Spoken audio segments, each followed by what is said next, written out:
You are watching Maulana Anis Bilgrami. Please subscribe. Also, don't forget to like, comment, and share. قرآن مقدس میں اللہ تعالیٰ نے جتنی آیات نازل فرمائی ہیں انہی آیات میں اللہ تعالیٰ نے کائنات کی آیات کا بھی جا بجا تذکرہ کیا ہے. 6000 سے زائد آیتوں پر قرآن مشتمل ہے جو نبی آخر الزمان حضرت محمد صلی اللہ علیہ وسلم کی 23 سالہ پیغمبرانہ زندگی میں نازل ہوا. آیات یہ آیت کی جمع ہے اور آیت کے معنی آتے ہیں نشانی کے. ایک ایسی ذات جس کو آنکھوں سے دیکھا نہیں جا سکتا، ایک ایسی ذات جس کو ہاتھوں سے چھوا نہیں جا سکتا، ایک ایسی ذات جس سے ہم اور آپ ہم کلام نہیں ہو سکتے، ایک ایسی ذات جو ہمارے وجدان، ہمارے شعور، ہمارے احساسات، ہمارے تخیلات سے ما وراء الورا ہے، اس کو کیسے پہچانے؟ اللہ نے اپنی ذات اور اپنی صفات کی معرفت کے لیے 2 طرح کی آیات انسانوں کو عطا کی. ان آیات کے بغیر انسان اللہ کو نہیں پہچان سکتا. اللہ کی ذات اور اس کی صفات کی معرفت ان آیات کے بغیر حاصل نہیں ہو سکتی. تو اللہ تعالیٰ نے اپنی ذات اور اپنی صفات کی معرفت کے لیے انسانوں کو 2 طرح کی آیتیں، 2 طرح کی نشانیاں عطا کی ہیں. زیادہ نشانیاں تو اس کی فعلی ہیں. یہ زمین اور آسمان، یہ ستارے اور سیارے، یہ کہکشائیں، یہ بہتے ہوئے دریا، یہ ٹھاٹھے مارتے ہوئے سمندر، یہ خشکی اور تری، کائنات کی ہر شے آیت ہے. پھر اللہ تعالیٰ نے اپنے بندوں کو کچھ آیات قولیہ عطا کی اور وہ قرآن مقدس ہے. 114 صورتیں ہیں، 540 رکوع ہیں، 6000 سے زائد آیتیں ہیں. یہ آیتیں قولی ہیں جنہیں پڑھا جاتا ہے. پوری کائنات بھی آیت ہے، آیات ہیں، ان کو دیکھا جاتا ہے، ان کو استعمال کیا جاتا ہے. آیات قولی جتنی ہیں ان جیسی کوئی ایک آیت کائنات کی تمام طاقتیں مل کر نہیں بنا سکتی. ایک بال، ایک دانت، ناخون کا ایک معمولی سا ٹکڑا، اس باڈی، اس جسم کا ایک معمولی سا حصہ، پوری کائنات کی طاقتیں مل کر بنانا چاہیں تو نہیں بنا سکتی.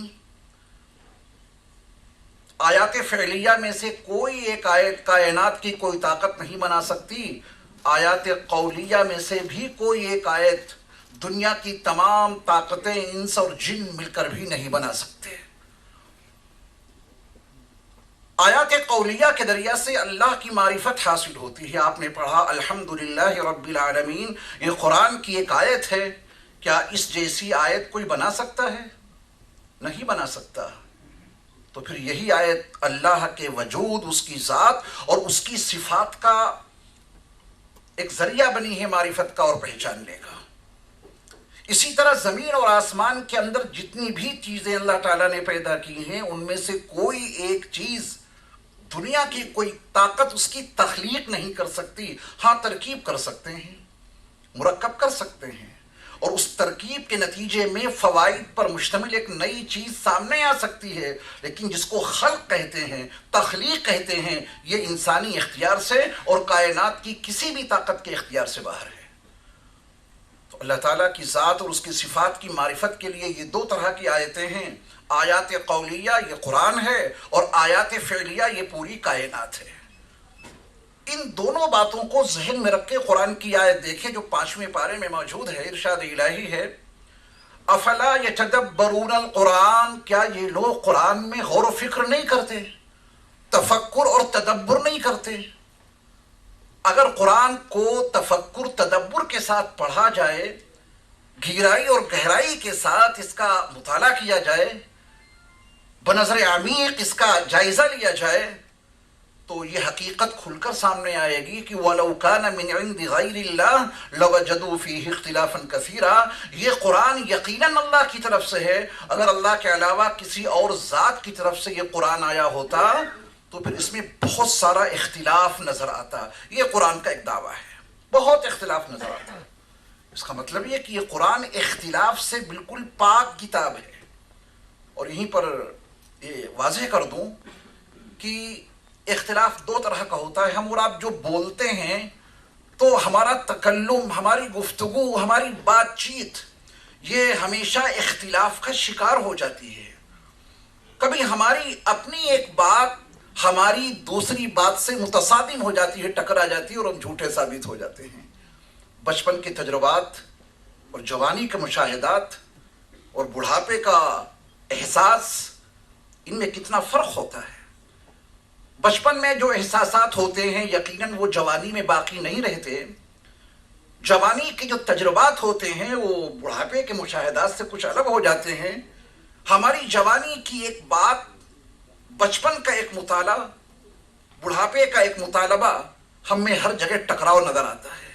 یہ انسان کی اپنی ایک کمزوری ہے، کیونکہ وہ زمین اور آسمان کے درمیان محدود ہو کر ہی کچھ سوچ سکتا ہے۔ یہ انسان کا اپنا ایک بہت بڑا جبر ہے، انسان کے ساتھ میں مجبوری ہے انسان کی کہ اس کے اپنے کلام میں داخلی تضاد ہو ہی جاتا ہے۔ اس سے بڑی پریشانی یہ ہے کہ انسان کا کلام خارجی حقائق سے بھی ٹکراتا رہتا ہے۔ اپنی بات سے ٹکرا گئی یا اپنی بات خارجی حقائق سے ٹکرا گئی۔ کوئی آج انکشاف کیا، چند دنوں تک اس کے اوپر استقرار رہا، لیکن ایک نئی تحقیق آئی، نیا انکشاف ہوا، تو وہ ہماری اپنی تحقیق، وہ ہماری اپنی بات خارجی حقائق سے ٹکرا ہی جاتی ہے۔ قرآن کا یہ دعویٰ ہے کہ یہ قرآن داخلی اور خارجی دونوں طرح کے تضادات سے بالکل پاک ہے، اور تضاد سے پاک ہونا ہی اس کے اللہ کے کلام ہونے کی علامت ہے۔ ان آیات کے حوالے سے جب آپ کائنات کو دیکھیں گے، اور اگلا جملہ بھی برداشت کر لیجئے کہ کائنات کے حوالے سے جب آپ قرآن کو دیکھیں گے اللہ کی معرفت حاصل ہو جائے گی۔ آج ہمارا سب سے بڑا مسئلہ یہ ہے کہ قرآن پڑھنے والے قرآن کے تناظر میں کائنات کو نہیں دیکھتے، اور کائنات کا مطالعہ کرنے والے کائنات کے تناظر میں قرآن کی آیات نہیں دیکھتے۔ اور جو قرآن کو سچائی کے ساتھ پڑھ لے گا کائنات کا مطالعہ کرا دیں گے، جو قرآن کو کائنات کے تناظر میں دیکھ لے گا، کائنات کو قرآن کے تناظر میں دیکھ لے گا، زبان نہیں تو کم از کم اس کا ضمیر پکار اٹھے گا، لا الہ الا اللہ محمد الرسول اللہ صلی اللہ علیہ وسلم۔ کریں گے کوشش اس کی انشاءاللہ، قرآن کا مطالعہ کریں گے، پھر قرآن کے تناظر میں کائنات کا، اور کائنات کا مطالعہ بھی ضروری ہے، اور اس کے تناظر میں قرآن پڑھیں، حقیقت منکشف ہو جائے گی۔